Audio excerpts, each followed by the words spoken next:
Well, it's that time again. Markets have some volatility, which, of course, as you know, if you're a regular listener to the program, we talk about that all the time. That's normal.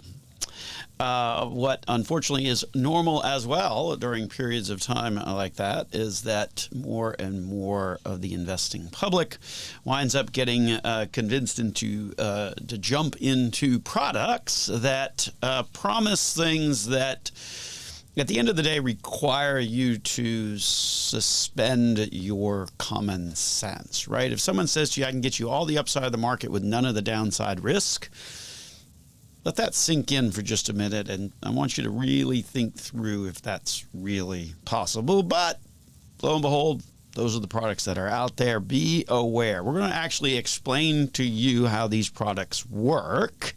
We're going to try and do that in the course of a radio program podcast, which might be a little tricky because, they come with like 150 pages of fine print. So that alone should tell you maybe there's something more going on here than has been originally described to me. But we're going to try and get into how they actually work and why you should run in the other direction if someone pitches you a said product that is supposedly going to solve all of the problems and evils of the world. And then, do you have pets? Most Americans do, right? Over the course of my lifetime, we've owned a cat, we've had multiple dogs, rabbit, some fish.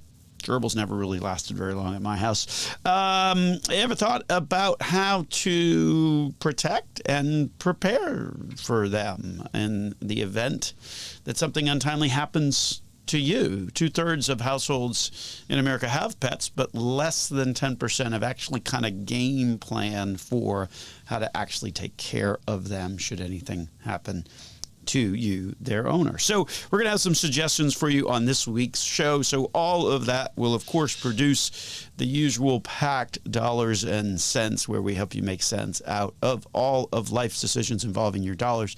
One of Central Florida's longest running radio programs coming to you on a host of stations throughout the Central Florida region.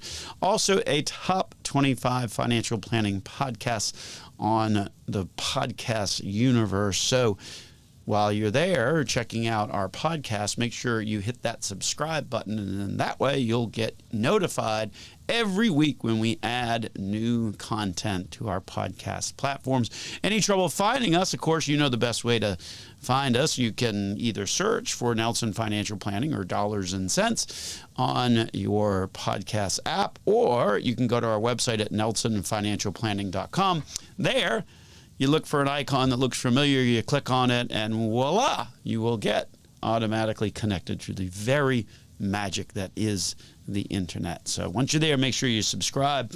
My name, of course, is Joel Garris, certified financial planner, certified financial fiduciary at Nelson Financial Planning, where we got a team of great folks who happen to be certified financial fiduciaries as well, who stand ready to help you improve your life with a successful and cost-effective financial plan. So happy Easter, of course. The original air date of this show, Sunday, April 20th. Easter kind of fell a little bit later in the spring this year. So we hope that you and yours enjoy the day and, of course, take a moment to remember its true purpose. If you're listening to our program here on air, on the radio, then maybe you're either going to church or coming back from church. So that is good. Of course, important to remember the true purpose of Easter. And no, it's not about the Easter bunny and candy. Although I do have to admit, I guess true confessions, right? So I'm going to give confession now. I ate a whole bag of jelly beans this past week. Didn't really tell anybody that until after I had already done it. Shared that with the team on Friday. Didn't share a single one.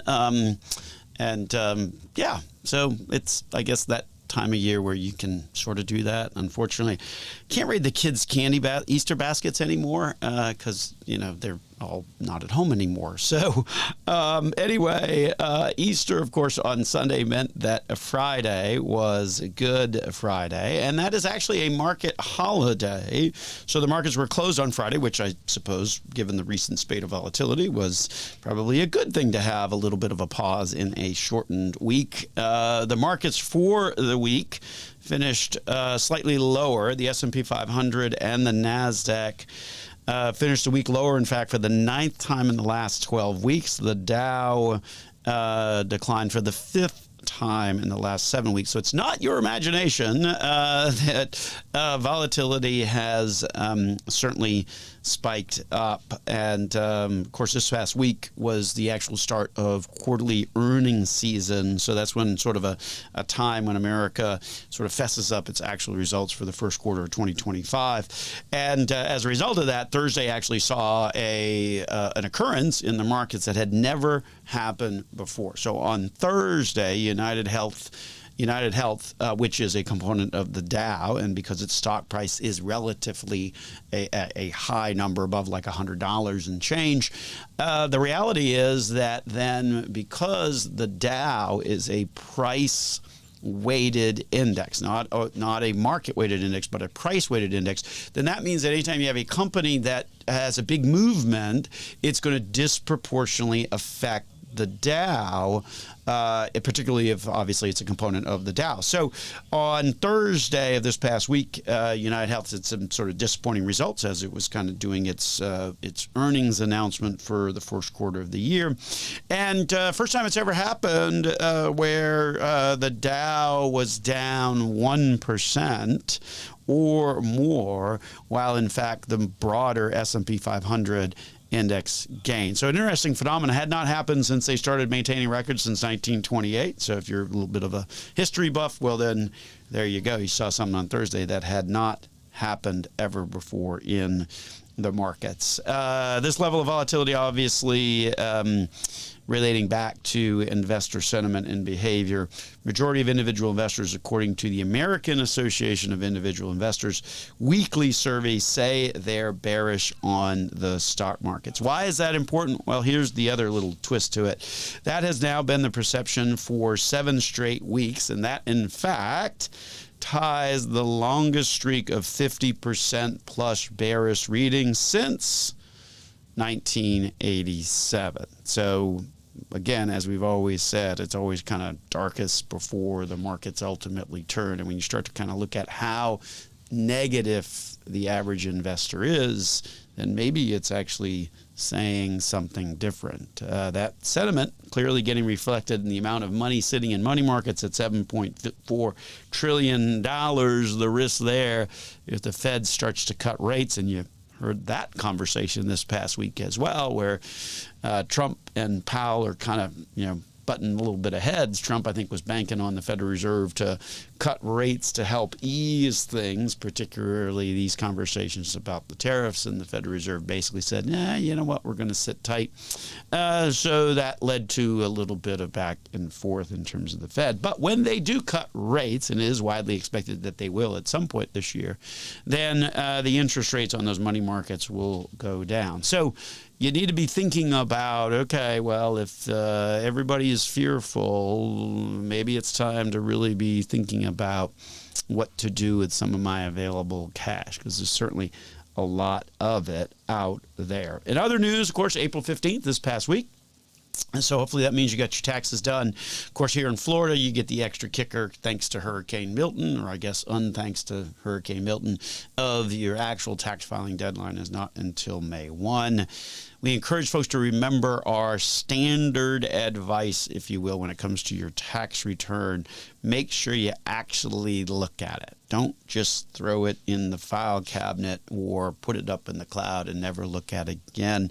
Take some time, use an eye toward, review it with an eye towards improving your overall financial condition. Actually, we're reviewing someone's tax return just this past week and quickly noticed, wait a minute, you could have had a household status and not single, and that would have saved you like $5 or $6 grand. So pretty significant to actually look at the thing and make sure that it is correct based on what your personal situation is. Maybe you need to change some things around, right? I mean, maybe if you're getting income, if you're retired, you're getting income, maybe you kind of need to change where that income's coming from in order to reduce the taxation on your Social Security. Or for that matter, if you get a large refund, well, then you may want to adjust your tax withholding or those kinds of things. Tax return, obviously, pretty good overview of your annual income. With that, we're going to take a break and continue here on Dollars and Cents with Joel Garris of Nelson Financial Planning.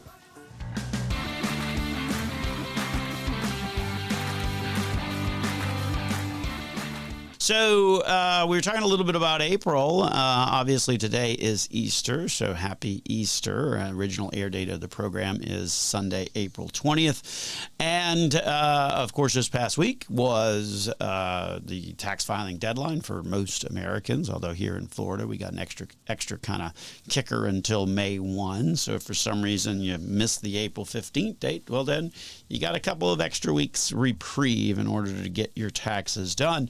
But April also is an important month. April represents Financial Literacy Month. And unfortunately, according to a recent Pew Research poll, only 67% of adults 65 and older, so that's like the crew that is basically either retired or on the threshold of retiring, only 2/3 of those people said that they knew a fair amount about personal finances. Even worse, only about 40% of people between the ages of 18 and 29 knew a fair amount about personal finances. Oosh, that's not good. On top of that, according to a survey from Junior Achievement, despite nearly half of all high school students saying that they took a personal finance class in school, 80% of teens have never heard of a FICO score or fully understand what it in fact measures. Even more incredulous, nearly half of all teenagers believe that an 18% interest rate on debt is manageable. Wish them well on that one. I guess that perhaps explains why the other big news looking ahead to the week ahead is that starting on Thursday through next Sunday, our book, Next Gen Dollars and Cents, we're holding it up for our YouTube audience, our book is going to be featured in the Los Angeles Times Festival of Books. It is a book that, as you know, we wrote personally. It wasn't generated by some AI nonsense. Certainly a very nice honor for our book, having been selected by the board of editors after a pretty competitive editorial evaluation. I think it goes hand in hand with those statistics that we saw, that we just heard on overall knowledge about personal finances. Given those statistics, and certainly as I have said before, I don't think it was my particular content or writing style or anything like that that caused our book to be selected for this book festival, but certainly the topic itself. Clearly, folks need a better understanding about all of the different aspects of their finances, and let's face it, 30-second TikTok videos don't really cut it. So, as always, our book is available on Amazon. It's on Barnes & Noble.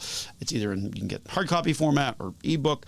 But, of course, on those platforms, you have to pay for it. Remember, as always, there are free copies available simply by setting up your free, no-obligation conversation with any of our certified financial fiduciaries at Nelson Financial Planning. So just visit our website at Nelson Financial Planning to schedule your free conversation. And once you come in to the office, you can get a free copy of the book. So there you go. There's a little Easter present. Put that in your Easter basket, if you will. So we've had the Garris household has had a lot of pets over the years. Had, at last count, 4 different dogs. We have had a cat. We've had a rabbit. A lot of fish. Some of them didn't make the weekend. The gerbils were mostly, kind of taking them home for the weekend. But yeah, some of those didn't last very well either. But I think it's an interesting conversation about, well, what happens to them if anything happens to you. As of 2024, 66% of U.S. households, so almost 87 million homes, own a pet. So we're obviously not alone in the Garris household with all of our menagerie of pets we've had over the years. That is quite a significant increase over the course of the past 20-odd years. In 1988, only 56% of U.S. households had pets. Certainly they play a vital role in our lives. You don't need me to tell you that if you've got a pet. Obviously providing companionship, emotional support. I guess according to a survey, 97% or something like that of pet owners view their pets as part of the family. And that certainly is true for our family. But of course, as you know, if you have owned a pet, you know that owning a pet is not cheap. The average annual cost of owning a dog in 2025 is estimated to be between $1,400 and $5,300 per year. Obviously, factors such as the dog's age, its breed, its medical needs, its vet needs, its food needs, all go into those costs. For cats, the average annual cost is a little bit cheaper. That cost ranges from around $1,000 to maybe $3,500, but that's not an insignificant amount of money. Throw in an unexpected vet visit, which can obviously be very expensive. I think the average emergency vet bill amounts to about $3,000 and happens every 6 seconds here in this country. So a lot of costs that can be associated with your pet. But while 2/3 of all households have pets, less than 10% of them have actually planned for taking care of them should anything happen to you. So that's what we're going to be talking about next here on Dollars and Cents. We're going to give you kind of a plan of action with things for you to be thinking about when it comes to ongoing care of your pet. So I guess the first question you need to kind of figure out and ask yourself is, in order to address kind of the issue and start the planning process for your pet, is who's going to take care of the pet should anything happen to you. That discussion or figuring out who that is going to be also then involves a discussion with that person to make sure that they are on board with receiving said pet. It's one thing to be like, oh yeah, I'm going to give it to my cousin or my kid or whatever the case may be, and then they're like, wait a minute, I don't want a dog. So make sure you have that discussion as well once you have focused on who that might be. Now, if you can't find somebody, there's a lot of organizations, a lot of nonprofits that can receive a pet, but certainly you want to make sure that you vet those organizations and have a better understanding of how they work and what their parameters are. So that's kind of the first concept, is to think about, okay, who can take care of my pet once I am gone. And once you know that, then there's a couple of things then that you need to do beyond that, right? A couple of steps, if you will. First, it's important to provide some guidance and perspective on the pet itself, right? I mean, you know, what is its various needs? And then second, to make sure you've also, provided for financially for the pet, because there's a bunch of money associated with just assuming a pet. There's going to be additional costs as well. So the first part then is really kind of mapping out a detailed guide about your pet, right? I mean, to make sure that you can give that to the caregiver or the organization that's going to wind up with your pet. So this includes things like, medical history, conditions, dietary restrictions, prescriptions, all that kind of stuff that helps to certainly give the caregiver or the organization a better understanding of your pet and effectively ensures the best continuity of care for your animal. And then of course the second step is kind of the financial side, right? As we mentioned, annual cost of owning a pet can average around several $1,000s per year. So to get a better understanding of how your how much your pet is costing you, obviously you got to sit down and kind of add up all those various expenses and from the food, from the meds to the daycare, walking services, all of that. And then you have a better understanding of it. And then it becomes, okay, now that I know the number, how best do I address it? And that's what we're going to be talking about here in the next segment on Dollars and Cents with Joel Garris of Nelson Financial Planning.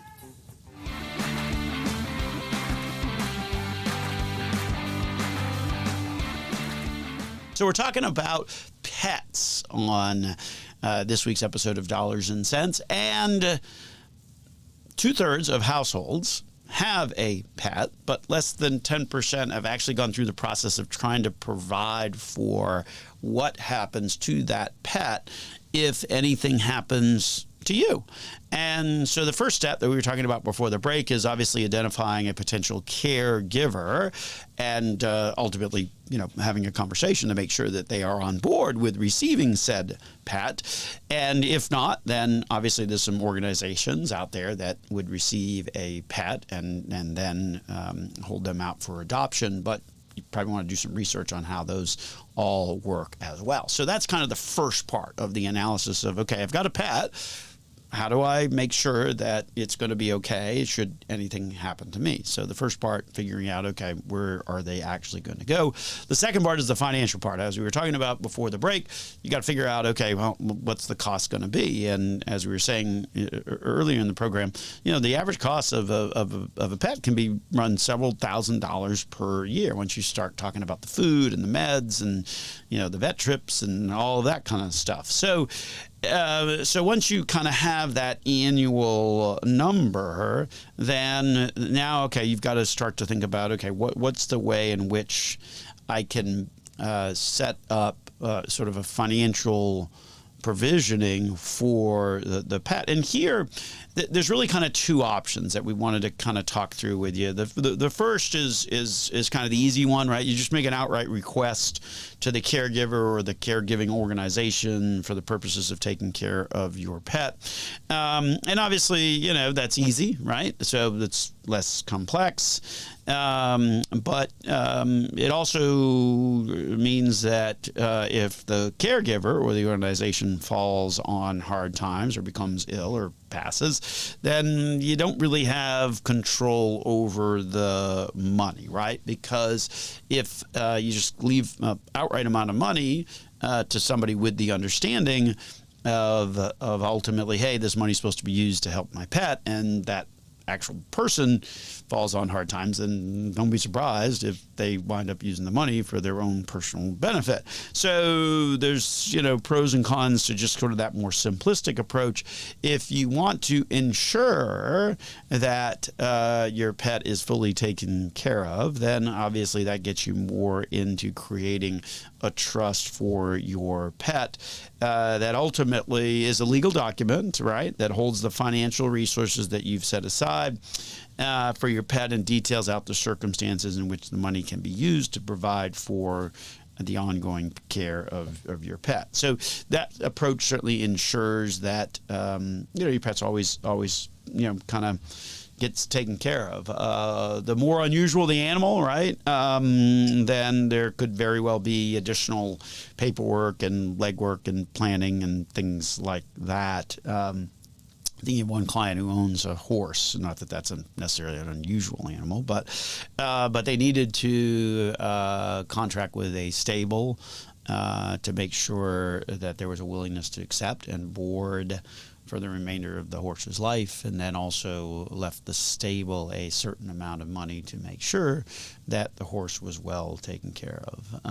As for the amount to set aside, you can kind of certainly just choose a number, but go back to how much you actually spend per year on the pet, because then, you'll wind up having kind of a formula, right, which would then be kind of that annual expense amount multiplied by their expected life expectancy, and then you kind of come up with the total lump sum amount. So some important considerations to keep in mind. If you have a pet, make sure that you have accounted for them in your estate planning. Many have not taken the time to do so. So take a moment and think about your pets as well in the grand scheme of things. So speaking of the grand scheme of things, as we talked about at the beginning part of the program, a lot of volatility in the markets of late, and volatile times clearly see a spike in sales of products that sound great but are anything but. Next up here on the program, we're going to talk about a specific type of annuity that has really been getting a lot of promotion across the board among the different trade publications. It's also seeing a significant increase in sales. And, we want to kind of talk that through with you because it's also happens to be one of the most complicated and confusing products that investors can find themselves in. Oftentimes sold in short quotes like, oh, you get all the upside of the market and then, in downside protection if the market goes down. But there's a lot more to that. Witness the 150-page fine print prospectus that you got if you ever decided to put money into those things. And that should just underscore how complicated these products really are. We certainly run into the situation frequently at the office, visiting with people who, put money into them and then realize, wait a minute, this doesn't work the way that I was told. Or maybe they're stuck in them for a number of years, or they've been, had a proposal pitched to them as to how the particular product could possibly work. What's crazy about this particular type of annuity that we're going to dig into a little bit more here is that just how much the sales of the product have really increased over time. Specifically, in this segment, we're going to talk about registered index-linked annuities. Now, I assure you that when you hear the marketing, they're not described and said and told as this is a registered index-linked annuities. No, they are sold more with don't you want the upside of the market with downside protection?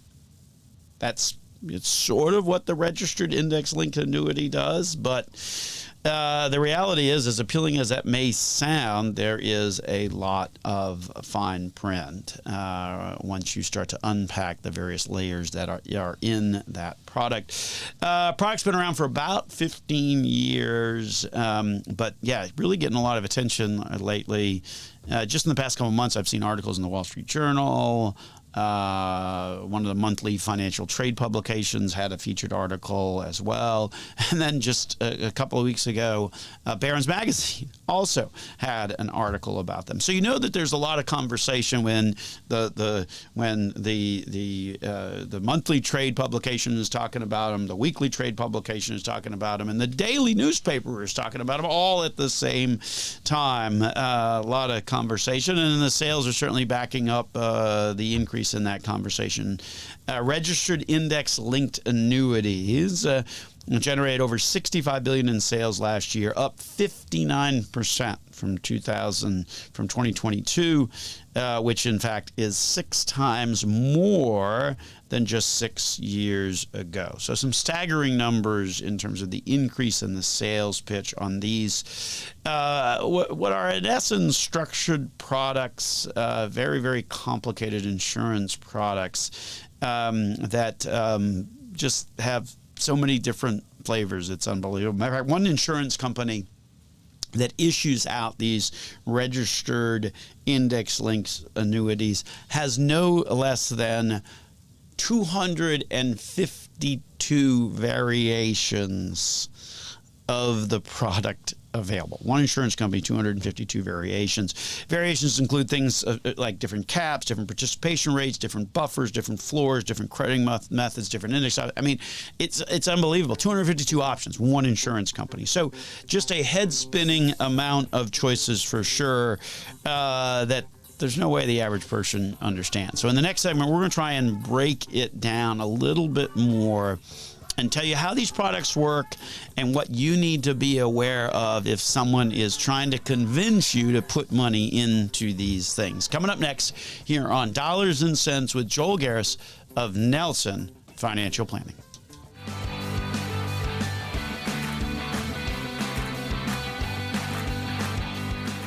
Welcome back to the program. We're talking about these products that are all the rage. As we said, these products have been featured in the Wall Street Journal of late. They've been featured in the weekly trade publication Barron's. They've been featured in sort of the monthly financial trade publication as well. All of that generating a massive increase in sales of these products. But let's face it, these registered index-linked annuities are very, very complicated products. As we said before the break, one insurance company has 252 variations of this product. So it is a lot to certainly digest and go through. And at the end of the day, in terms of how these products work, like how can they do what they say they're doing, right? So they're saying, oh, you get upside the market with downside protection. So what's happening behind the scenes is, these annuities are obviously always issued out by an insurance company. So the insurer that's issuing out the product takes your money and invests it in bonds and then buys options tied to indexes to create various sort of combinations of downside protection with the potential of the upside, with the potential of the upside on the other side of the equation. So, unless you're kind of an annuities, sort of an options expert, because that's ultimately how the insurance company is making its money, then you got no way of really trying to figure out exactly how much profit is getting made on these things. Even for professionals, online options strategies, things like that are always kind of a little wonky because after all, these products are sold at no cost, but the insurance company's not issuing these products out of the goodness of their heart. I mean, they've got a way to make money, and they do it through the option strategy. The other thing they also do is they cap the various returns. And one of the biggest ways in which they do that is that they often will strip out dividends as part of the performance of the market. And what you have to know on that is that if you look at the history of the market, dividends account for about half of the overall return. So right there, you ain't getting half of the return of the market anyway, because they've already stripped that out in terms of how they measure the index. Toss that in with some long surrender charge schedules that typically last 6-7 years, and they are particularly troublesome products. And one of the things that I think is unique about these registered index-linked annuities that is really unique is that you can in fact lose money on these products. These are not your traditional fixed annuities because these products are designed with sort of a cap and a buffer that are directly correlated to the particular index. So here's how it works, if you will. So let's say you have one of these products. It's got a 20% buffer that's tied to the S&P 500 with a cap of 12%. So if the S&P 500 goes up 20%, for example, well, your gain is going to be capped at that 12% number. Now, here's where the buffer kicks in. So if the S&P 500 loses 10%, okay, well, then you're fine. Your balance didn't go down anything. But if the S&P 500 goes down 25%, your buffer was only 20, so you actually wind up losing money in this particular product. So obviously the trade-off between that buffer and that cap is a big part of kind of how these products ultimately work, which again is why a single insurance company has like 252 variations of these things. I mean, it's unbelievable. It's a math exercise for sure that gets lost on a lot of investors. And bottom line, you got to realize that the insurance company is not issuing out the product for your benefit. There's a lot going on behind the curtain. And getting a massive sales pitch in the industry, right? The Journal had an article, the weekly publication Barron's had an article, the monthly magazine had an article, and lo and behold, the regulators also had an article as well about these products. Notice this as I was reading the 2025 annual report put out by our primary industry regulator called FINRA, which is the Financial Industry Regulatory Authority. And in it was talking about emerging trends that have caught the eye of regulators as products that are certainly not getting fully explained to the investing public. Among the findings in the report, in sort of this emerging trend section of the annual regulatory report, was the fact that these registered index-linked annuities were, for the most part, inadequately and insufficiently explained, certainly lacked disclosure on risk, on fees, on charges, and even worse, often exaggerated and misleading statements that, particularly with the notion of kind of that downside protection. Beyond that, the findings of the regulatory report that was put out here at the beginning of the year, that a lot of the illustrations, and we've seen this many times before. Matter of fact, I think back in February, Rob and I kind of talked about this on one of the programs in terms of an illustration that a client had received, and this notion of guaranteed versus non-guaranteed and kind of what's in these illustrations. But yeah, these hypothetical illustrations that are getting used, going well past the purpose of sort of showing how they function, and instead including forward-looking rates of return that really kind of projected some sort of pie in the sky types of results. So, folks, just be careful. This is a real issue for investors, and we see this time and time again in the industry, where anytime you encounter periods of volatility, then you wind up ultimately seeing a massive increase in the amount of marketing and the amount of attention and the amount of sales that ultimately gets paid to these products. And folks, once you're in them, it's nearly impossible to unwind from those. So bottom line here, and I guess the real key takeaway is, if you find yourself in one of these products, make sure you take a second hard look at it. If you have gotten pitched on these products, run, don't walk away from that pitch. Please talk to somebody and get a second opinion as to whether that product really is going to be right for you and whether it's really going to work the way that you think. Those are the conversations we have every day at the office at Nelson Financial Planning. And as always, those consultations are done free of charge. So if you've been pitched on this kind of a product, reach out to us courtesy of our website at nelsonfinancialplanning.com, where you can schedule an absolutely free conversation and also get a copy of our book, Next Gen Dollars and Cents, which, as we mentioned at the beginning of the program, starting this Thursday, running through Sunday, is going to be featured at the LA Times Festival of Books. It was selected courtesy of a competitive editorial process to be selected and featured at that Festival of Books, one of the largest festival of books held at USC out there in Los Angeles. So we were invited to attend as well, but, you know, it's right after Easter. Couldn't quite make that schedule work. But we are excited to be a part of it as well. So if you would like your free copy, just go to our website at Nelson Financial Planning and schedule one of those absolutely free conversations on our website. Also coming up, speaking of the things around the office, it is our biannual Shred Day coming up on Wednesday, May 7th from 9 to 12 right at our office in wonderful, beautiful Winter Park, Florida, 423 Country Club Drive. That is open to the public, so you don't need to register ahead of time. You don't need to do anything. We bring a big shred truck in, and ultimately you can see your stuff shredded right in the big giant truck, if you will. So something that we started to do a couple of years ago, and obviously got some great response. And so we obviously have that open to the community at large beyond just being a client at Nelson Financial Planning. Because let's face it, it is super important to keep your information as protected as possible with all of the stuff going on out there these days. So with that, we're going to wrap it on up and get on out of here. Thanks for listening to this week's program here on Dollars and Cents with Joel Garris of Nelson Financial Planning.